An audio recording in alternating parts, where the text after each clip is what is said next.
More than a feeling, love എന്ന് പറയുന്നത് it's a way of life and of course that connects our hearts. എല്ലാവർക്കും ഒരു പ്രതീക്ഷയുള്ളൊരു പുതിയ ജീവിതമാണ് അവിടെ തുടങ്ങുന്നത്. അതൊരു ഹാപ്പി എൻഡിങ് ആണ്. ഒപ്പം തന്നെ അത് എല്ലാവരുടെയും മനസ്സിനൊരു കുളിർമ തരുന്ന ഒരു ചിത്രം കൂടിയായിട്ട് മാറുകയാണ്. ഈ വീഡിയോ കാണുന്ന നിങ്ങൾ ഫാമിലിയോ ഫ്രണ്ട്സോ കപ്പിളോ ആയിക്കോട്ടെ, നിങ്ങൾ അവസാനമായി ഒന്നിച്ചിരുന്ന് ആസ്വദിച്ച് കണ്ട റൊമാൻറ്റിക് മൂവി ഏതായിരിക്കും?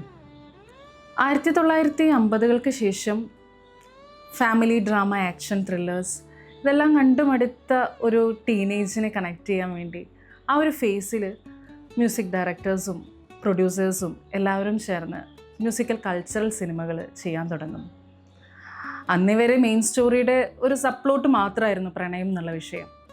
ആ വിഷയത്തെ ജനങ്ങളിലേക്ക് അല്ലെങ്കിൽ ആളുകളുടെ സങ്കീർണതകളിലോട്ടൊക്കെ എത്തിപ്പെടുന്ന പോലെ അവരെ പിടിച്ചിരുത്താൻ തക്കവണ്ണം പ്രണയം എന്നുള്ളതൊരു സിനിമ അനുഭവമായി തന്നെ മാറുകയാണ്.